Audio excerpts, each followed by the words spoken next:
Modern relationships now come with more vocabulary than some legal contracts. Two people can explain their attachment styles before the coffee arrives and then still spend 3 months fighting over one message that somehow felt off, which is impressive, except we have become extremely articulate about relationships without becoming noticeably better at carrying one. The problem may not be the modern people know too little about love. Sometimes they know just enough language to avoid the moment when love starts demanding something from them. The previous episode looked at what happens when emotional pressure cannot speak in an ordinary voice. It searches for an extreme climax because intensity gives confused emotion somewhere to go.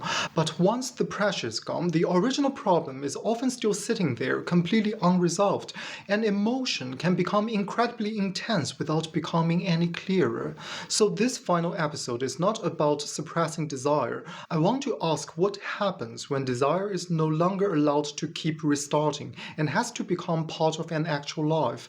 A lot of people say that they want love. What they often want is a person who can manage the part of life they cannot bear alone. They want someone who can calm the anxiety, offering direction when life feels unclear, and somehow keep confirming that they still matter.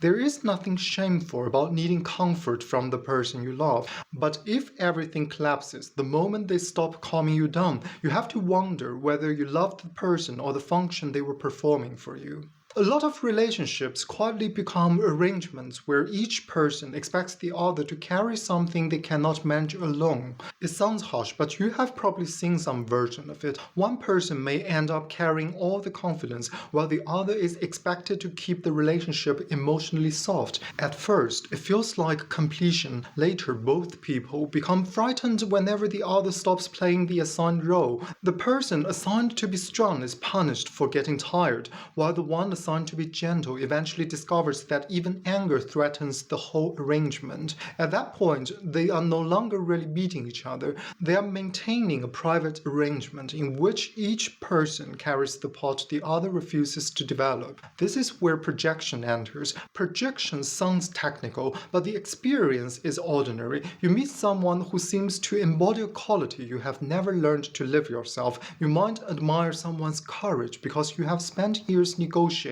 with your own fear, or feel drawn to their tenderness because becoming functional required you to bury yours. The attraction can be completely real while still pointing towards something you have to develop in yourself. The quality that first fascinated you in the other person may eventually become something the relationship forces you to practice yourself. A man may be drawn toward the feminine depth he abandoned while learning to survive through force, control, or relentless usefulness. Sometimes he is drawn not only to the woman herself, but to the tenderness and receptivity he had to cut off in order to become useful.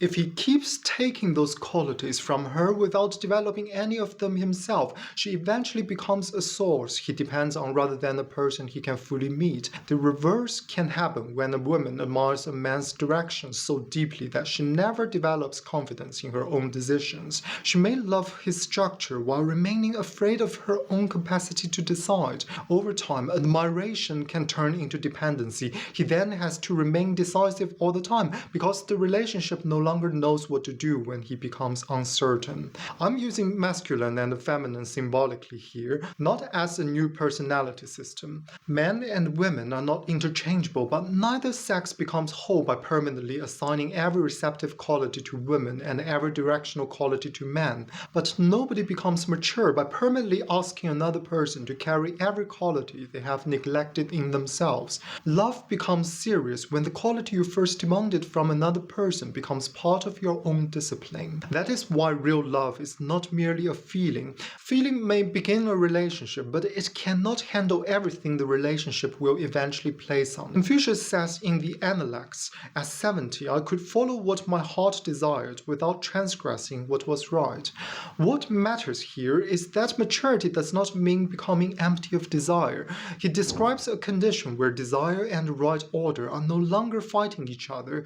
Discipline, in this picture, does not kill desire. It gradually teaches the heart how to want without destroying what it values. If translated into desire flow, Confucius would say, mature love does not eliminate desire. It teaches desire how to live inside a bond without constantly testing whether the bond can survive it. This is an important difference because modern culture often swings between treating every impulse as authenticity and treating restraint as emotional depth. That leaves the more difficult possibility: desire can be trained without being humiliated. A serious tradition does not exist merely to stop feeling. At its best, form trains feeling until the heart can carry freedoms that would otherwise destroy it. Sometimes a ritual or vow holds a person steady before they fully understand why it matters. The discipline can lead the heart toward a truth it was too unstable to recognize at the beginning. In a traditional Chinese wedding, the couple did not begin by looking only at each other. They first bowed to heaven and earth, then paid respects to their parents, and only after that bowed to one another. The order matters. Marriage was being placed inside something older than the mood of the couple, the moral world, the family line, and finally the mutual promise between two people. The ritual could become empty, of course. Old forms were never protected from hypocrisy, but an empty ritual and the absence of any higher anchor are not the same problem. A modern wedding may still be beautiful, but what stands above the couple now? Often it is the secular state processing a legal status, followed by a room of friends who may no longer be present in either person's life a few years after. Law and friendship both matter, but neither one by itself tells the couple what their promise is ultimately answerable to. Perhaps modern marriages struggle partly because relationships are now expected to generate their deepest meaning from within, even as both partners are swept along by an outward world that is temporary and constantly changing. The problem begins when form stops leading life and starts replacing it. Then the vow survives only as a slogan, and the role becomes somewhere both people hide from what is actually happening. Two people continue performing husband, wife, strong one, obedient one, provider, caretaker, while nothing inside the relationship is still being received or transformed. That is not stability. It is a relationship that has stopped changing but still wants credit for remaining intact. The modern alternative does not solve the problem either. In the past, the arrangement was visible. Family law, customs, and class often named the role before the person entered it. Modern culture is more elegant. It removes the person giving the order and lets the architecture do the arranging. You feel free because nobody is standing over you, yet the available choices keep leading toward the same result: more movement, more replacement, and more dependence on the system that offered the menu. The arrangement did not disappear. It became part of the environment where choices that facilitate the system can still feel completely personal. Some people believe a relationship stays alive only by refusing every fixed form. Openness becomes permanent negotiability, where every new desire is treated as information the relationship is somehow obligated to obey. Interestingly, this phenomenon fits a recurring cultural pattern. When sound metaphysical intuition disappears, only three types of people tend to remain. First, are the dogmatists who cling rigidly to established rules and angrily attack anyone who challenges them. You can think of them on the right. Second are the opportunists who exploit personal connections and existing institutions for their own benefit. You can think of them in the middle. Third are the rebels who reject the entire structure and become determined to overthrow every boundary, even to the point of making relationships completely open and undefined. You can think of them on the left. When the anchor is gone, the entire pyramid begins to collapse like a row of dominoes. Each piece either desperately tries to hold on to those beside it, or scrambles frantically to escape its position, completely unaware that the rope anchoring the whole structure has already gone. A commitment does not remain living by becoming disposable whenever the emotional weather changes. A relationship that cannot ask anything of desire is not open. It is simply afraid of having a center center. When I say a relationship should remain open, I do not mean open as a lifestyle label. By open, I mean capable of receiving truth and correction, even when that means admitting that a role which once helped the relationship has become a mask. A living form can receive new reality without losing its center. A living relationship can metabolize conflict without taking every disagreement as proof that the bond was a mistake, and it can change without treating replacement as the only form of renewal. This is where Alfred North Whitehead becomes unexpectedly useful. He wrote, "The art of progress is to preserve order amid change and to preserve change amid order." That sentence contains the whole problem. A relationship can become rigid enough to stop receiving life, but it can also change so constantly that nothing remains long enough to carry meaning. Similarly, Whitehead would likely to say a living relationship remains recognizable while both people change, but it also allows that change to alter how the relationship is lived. Stability does not require two people to remain frozen inside roles written before either of them became conscious. Stability means the relationship possesses enough inner strength to process change without losing its identity. A rooted tree still moves. In fact, complete rigidity is usually a sign that something is already dead. That should make us suspicious of relationships that advertise their strength mainly through immobility. It should also make us suspicious of people who call every form of rootedness oppression because they have never learned that rootedness can protect growth without becoming captivity. Some forms really are cages, but that does not mean every form of rootedness is captivity. The intelligent task is learning to tell them apart. Stability is expensive because duration alone proves very little. Two frightened people can remain together for decades because neither can imagine becoming different. That is duration, not necessarily love. A relationship becomes stable only after certain fantasies stop controlling it. Stability means giving up the fantasy that someone else would understand you without effort, along with the secret belief that a better person is always waiting beyond the next disappointment. It also means no longer treating every passing emotion as proof that the commitment was forced. To choose one person is not simply to gain a relationship. Choosing one person also means accepting that many other imagined lives will remain unlived. That sacrifice is not automatically oppressive. It is what gives the chosen life enough weight to become real. The algorithm understands endless possibility. Commitment is much harder for it to measure. If the distinction between living form and dead rule is useful, like this video, and comment on the quality people most often ask their partner to carry for them. Repeated humiliation does not become profound simply because it happens inside a commitment, but neither does every painful moment prove that love has failed. Sometimes it reveals which part of yourself you secretly expected the other person to carry forever. The argument about a message may really be about your fear of abandonment.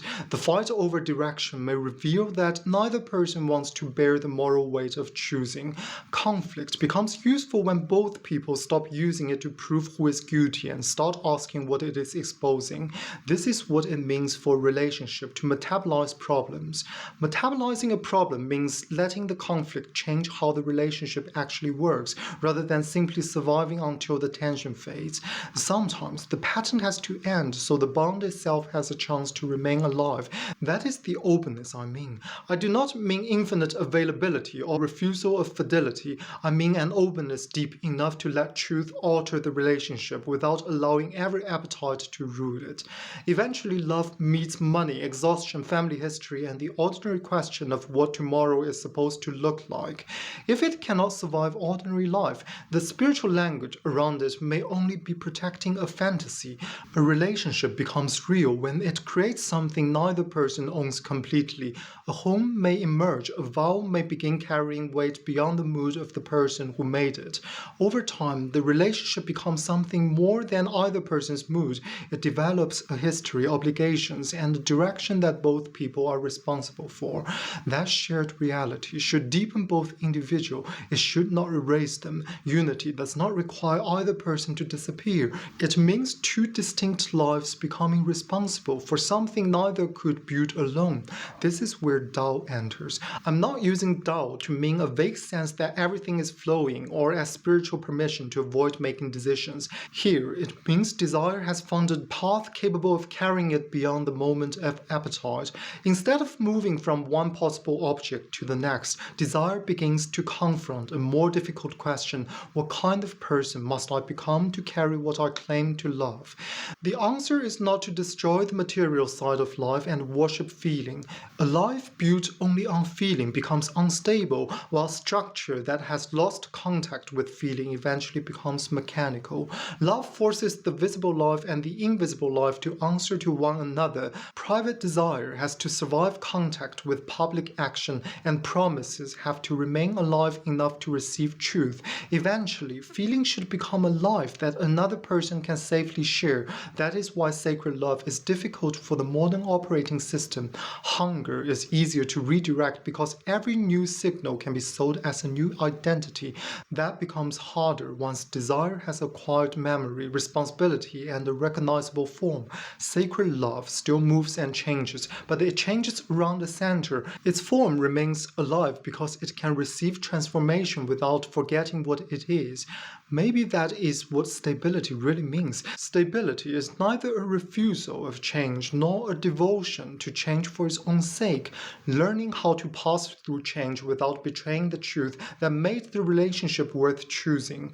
Desire flow says, keep moving until something answers. A living relationship asks a harder question. The harder question is whether what answered your desire can become part of a life, and whether that life can keep changing without losing its direction. Sacred love gives hunger somewhere to go, but more importantly, it slowly reveals what that hunger was trying to become.